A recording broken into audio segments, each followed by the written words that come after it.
Hello friends, welcome to நாகூஸ் kitchen.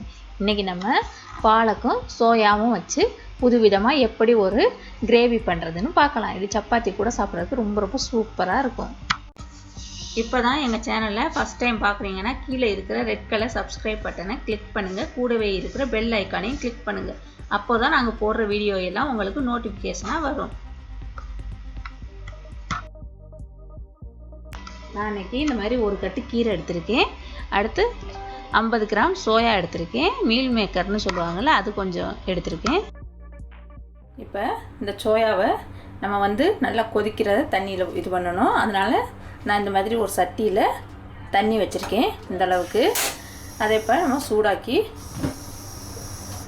அந்த தண்ணி நல்லா கொதித்து வரும்ல, அப்போ அதை அந்த சோயாவோட ஊற்றணும். அது நல்லா கொதிக்கட்டும்.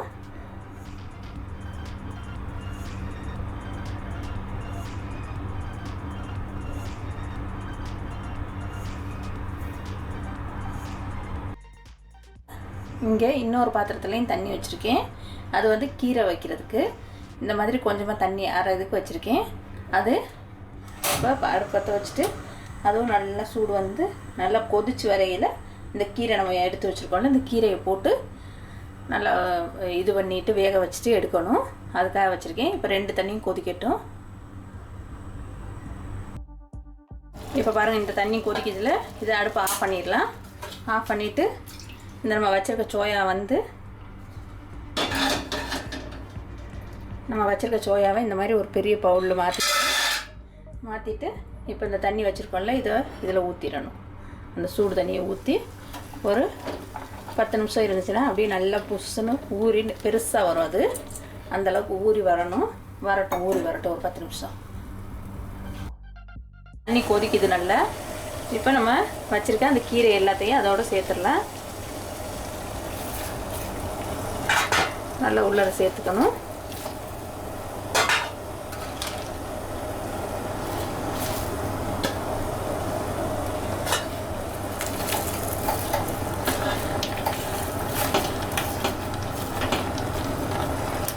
ஒரு 2 நிமிஷத்துலேயே அது கீரை நல்லா இதுவாயிடும், சாஃப்டாகிடும். சாஃப்டான உடனே எடுத்துடணும். சாஃப்டாகட்டும். இப்போ இந்த பக்கத்து கொஞ்சம் திருப்பி விட்டுட்டு, கீழே இருக்கிறதும் வேகணும்ல, அதனால் இப்படி திருப்பி விட்டுட்டு வேக வச்சு எடுத்துக்கோங்க. ஏன்னா எல்லாம் ஒரே மாதிரி இதுவாக வெந்திருந்தால் தான் நம்மளுக்கு அரைக்கிறப்ப நல்ல பேஸ்ட்டாக வரும்.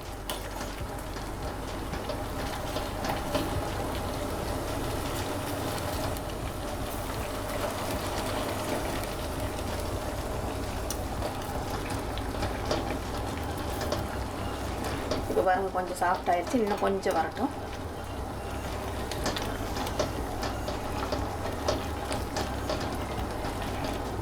இப்போ இந்த மாதிரி நல்லா சாஃப்ட் ஆகணும்.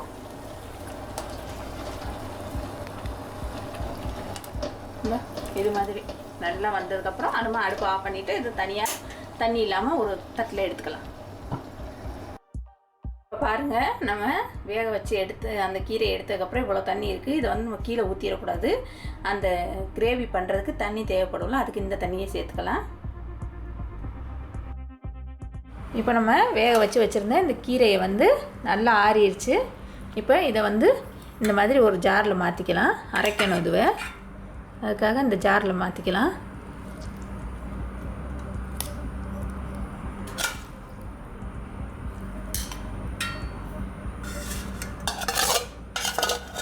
தண்ணியெல்லாம் இல்லாமல் பார்த்து எடுத்துக்கோங்க. இந்த மாதிரி கீரையை மட்டும். அப்புறம் அதோடு நான் 3 இந்த மாதிரி 2 பெரிய மிளகாயும் ஒரு சின்ன பச்சை மிளகாயும் மொத்தம் 3 மிளகா போட்டு இதை நல்லா நைஸாக பேஸ்ட் மாதிரி அரைச்சிட்டு வந்துடுறேன். இப்போ பாருங்கள், நான் வச்சுருந்த கீரையை இந்த மாதிரி நல்லா பேஸ்ட்டாக அரைச்சிட்டு வந்துட்டேன். இனி நம்ம எப்படி செய்கிறதுன்னு பார்க்கலாம். இப்போ பாருங்கள், இந்த சோயா எவ்வளோ பெருசாக இப்படி ஊறி வந்துருச்சுன்னு. நம்ம சின்னதாக போட்டால் அது எவ்வளோ பெருசாக வந்துருச்சு. அதை இப்போ இந்த மாதிரி புழிஞ்சு எடுத்துக்கணும். தண்ணியை புழிஞ்சிடணும். இந்த மாதிரி புழிஞ்சிட்டு தண்ணி இல்லாமல் எடுத்து இன்னொரு இதில் மாற்றிக்கங்க. மாற்றிட்டு இந்த மாதிரி எல்லாத்தையும் புழிஞ்சு எடுத்து மாற்றிட்டு இதை இன்னும் 2 தடவை நல்ல ஜில்லு தண்ணியில் போட்டு கழுவி எடுத்துக்கணும். சுடு தண்ணி இல்லாமல் ஜில்லு தண்ணியில் போட்டு கழுவி எடுத்துக்கலாம். எல்லாத்தையும் அந்த மாதிரி செஞ்சுட்டு காமிக்கிறேன். இப்போ பாருங்கள், நம்ம எடுத்து வச்சுருந்த சோயாவை இந்த மாதிரி ஒரு இதுவை வந்து 4ஆக நறுக்கியிருக்கேன். இந்த மாதிரி நறுக்கினா தான் அது வந்து கரெக்டாக வெந்து வர்றதுக்கு நல்லாயிருக்கும். இப்போ நான் ஒரு பெரிய சைஸ் வெங்காயம் ஒன்று எடுத்து இந்த மாதிரி குட்டி குட்டியாக நறுக்கி வச்சுருக்கேன். அதே மாதிரி பெரிய சைஸு தக்காளியும் எடுத்து இது மாதிரி குட்டி குட்டியாக நறுக்கி வச்சுருக்கேன். இது ரெண்டும் இந்த மாதிரி சின்னதாக நறுக்கிக்கங்க. இப்போ இந்த மாதிரி 3 பூண்டு எடுத்துருக்கேன், 3 பல் பூண்டு. இதை நம்ம நச்சு போடணும், அதில் நல்லா நச்சுக்கலாம். இந்த மாதிரி ஒரு சட்டி வச்சுருக்கேன், அதில் 2 டேபிள் ஸ்பூன் அளவுக்கு பட்டர் போட்டுக்கலாம். வெண்ணெய் போடணும், அது கொஞ்சம் உருகி வரட்டும்.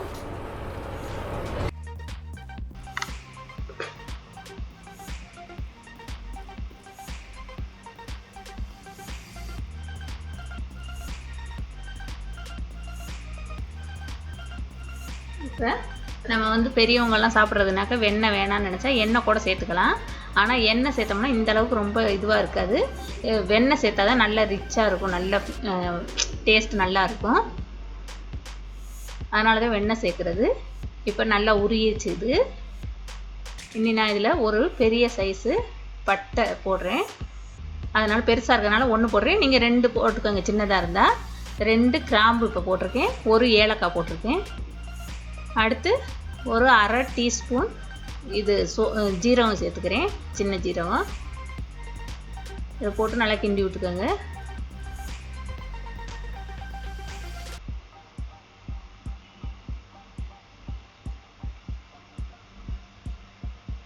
அதனால் ஜீரகம் நல்லா வாசம் வந்ததுக்கப்புறம் நம்ம நச்சு வச்சுருக்கோம்ல அந்த பூண்டை சேர்த்துக்கலாம்.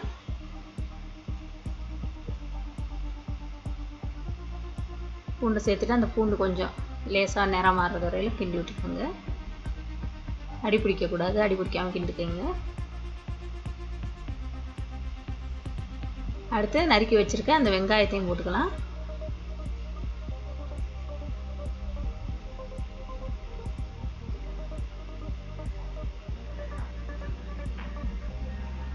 வெங்காயத்தை நல்லா கிண்டி விட்டு அது கொஞ்சம் இதுவாக வதங்கி வரட்டும், கலர் மாறட்டும் லேசாக. அது ஒரு 2 நிமிஷம் ஆகும். அது வரையிலும் நம்ம கிண்டி விட்டு நல்லா வேக விடுவோம்.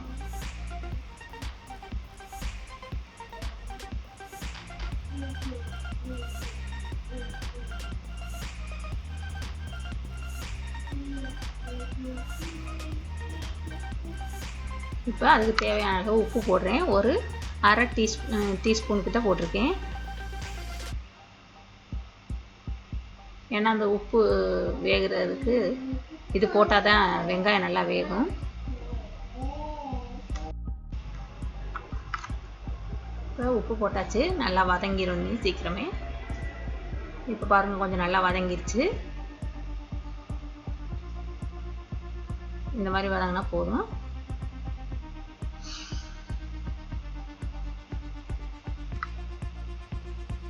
இப்போ ஒரு 1/4 டீஸ்பூன் மஞ்சள் பொடி போட்டுருக்கேன்.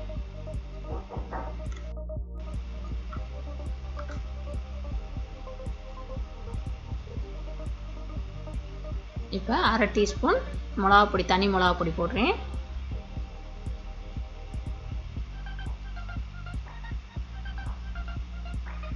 அரை டீஸ்பூன் மல்லிப்பொடி போடுறேன். அடுத்து 1/2 டீஸ்பூன் கரம் மசாலா, அதையும் போட்டுக்கலாம். போட்டுட்டு 3ஐயும் நல்லா மஞ்சள் பொடி மிளகா பொடி எல்லாம் சேர்கிற மாதிரி நல்லா அந்த வெங்காயத்தோடு வதங்கி வர்ற மாதிரி கிண்டி விட்டுக்கணும். எல்லாம் ஒன்றா சேர்ந்து வதங்கணும். அந்த மிளகா பொடியோட பச்சை வாசனை எல்லாம் போகணும். அப்போ தான் நல்லாயிருக்கும். பச்சை வாசனை வந்துச்சுன்னா அந்த கிரேவியை டேஸ்ட்டே மாறி போயிடும்.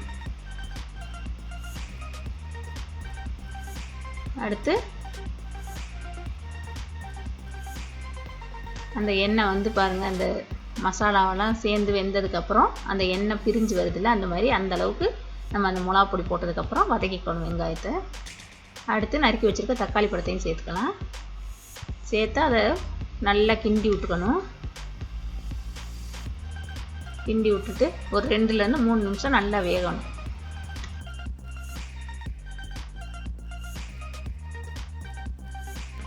இப்போ பாருங்கள், தக்காளி எல்லாம் நல்லா வதங்கிடுச்சு, சாஃப்டாக வந்துடுச்சு. இப்போ நம்ம அந்த நறுக்கி வச்சுருக்க சோயாவையும் அதோடு சேர்த்துக்கலாம். சேர்த்துட்டு அது நல்லா கிண்டணும்.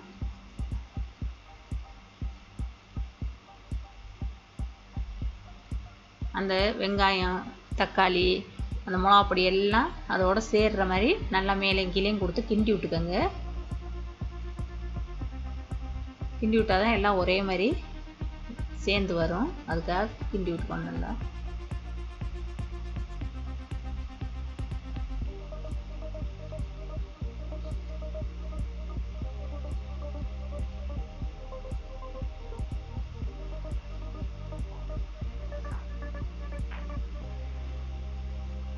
இப்போ நம்ம அதுக்கு தேவையான அளவு உப்பு போட்டுக்கலாம். நம்ம ஏற்கனவே வெங்காயம் வதங்கையில் வேறு உப்பு போட்டிருக்கோம், அதனால் இப்போ ரொம்ப போட வேணாம், கொஞ்சமாக போட்டுக்கோங்க. அப்புறமே பத்தலைனா கூட அப்புறம் போட்டுக்கலாம். இது இந்த சோயாவோடு அந்த உப்பும் சேர்ந்து வேகணுங்கிறதுக்காக தான் இப்போ உப்பு போடுறேன்.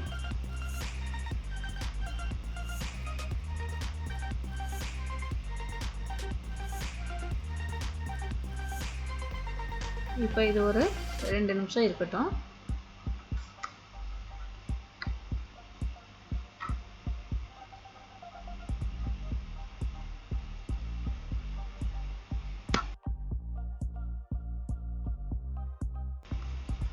இப்போ பாருங்கள், நல்லா சேர்ந்து வந்துருச்சு. இப்போ கொஞ்சம் சாஃப்டாக வந்துருச்சு அந்த சோயாவெலாம்.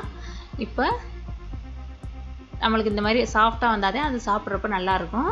நம்ம இப்போ கொஞ்சம் அந்த கீரை வேக வச்சுருந்தோம்ல, அந்த தண்ணியை எடுத்து கொஞ்சமாக ஊற்றிக்கலாம். அது வேகிறதுக்கு இன்னும் கொஞ்சம் நல்லா சாஃப்டாக வேகிறதுக்காக. அந்த கீரை வேக வச்ச தண்ணியை ஏன் ஊற்றுறோம்னாக்கா, அதில் சத்து நிறையா இருக்குது. அந்த தண்ணியை கீழே ஊற்றாமல் நம்ம அந்த தண்ணியை ஊற்றியே செஞ்சோம்னாக்கா நம்மளுக்கு அந்த சத்தெல்லாம் கிடைச்ச மாதிரி இருக்கும். அதுக்காக தான் அந்த தண்ணியை ஊற்றுனேன்னா.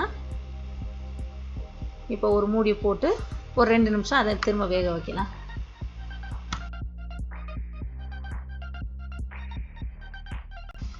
இப்போ நம்ம ஊற்றின தண்ணியெல்லாம் நல்லா கொஞ்சம் வற்றி நல்லா அந்த சோயா நல்லா இன்னும் கொஞ்சம் நல்லா வெந்திருக்கு. இப்போ நம்ம அரைச்சி வச்சுருக்கோம்ல அந்த கீரையையும் இதோடு சேர்த்துக்கலாம். அது வெந்ததுக்கப்புறம் தான் சேர்க்கணும். வேகாமல் சேர்த்திங்கன்னா அப்புறம் இது வேகிறதுக்கு இதுவாகும். அதனால் நல்லா சாஃப்டாக வந்தோடனே சேர்த்துக்கோங்க. அந்த கீரையை சேர்த்துட்டு அந்த கப்பில் இன்னும் கொஞ்சம் தண்ணி, நம்ம கீரை வேக வச்ச தண்ணியவே அந்த கப்பில் ஊற்றி கழுவி ஊற்றிக்கலாம். ஏன்னா அந்த கப்பில் இருக்க கீரையும் வேஸ்ட் ஆகாமல் அந்த சத்து நம்மளுக்கு கிடைக்கணும்ல, அதனால் அதில் அப்படியே கழுவி ஊற்றிக்கலாம் அந்த தண்ணியவே.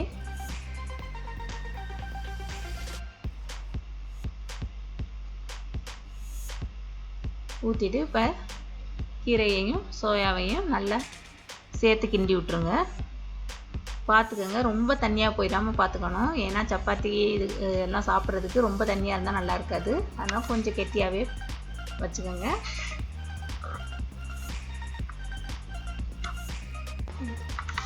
இப்போ ரெண்டையும் சேர்த்து நல்லா கிண்டி விட்டுயாச்சு. இப்போ ரொம்ப கெட்டியாக இருக்குது, ஏன்னா இன்னும் கொஞ்சம் நேரம் அடுப்பில் வைக்கணும். அதனால் நான் இன்னும் கொஞ்சம் தண்ணி ஊற்றிக்கிறேன்.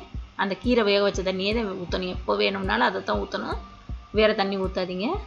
அதை ஊற்றிட்டு நல்லா கிண்டி விட்டுக்கலாம். ஏன்னா அப்போ தான் அந்த கீரையும் அதுவும் சேர்ந்து வேகிறப்ப அந்த பச்சை வாசனையெல்லாம் போய் நல்ல இதுவாக இருக்கும் சாப்பிட்றப்ப. அதனால தான் வைக்கிறேன். இன்னும் ஒரு 5 நிமிஷம் அடுப்பில் வச்சுருக்கணும். அதுக்கு தேவையான அளவு மட்டும் தண்ணி ஊற்றி வச்சுருக்கேன்.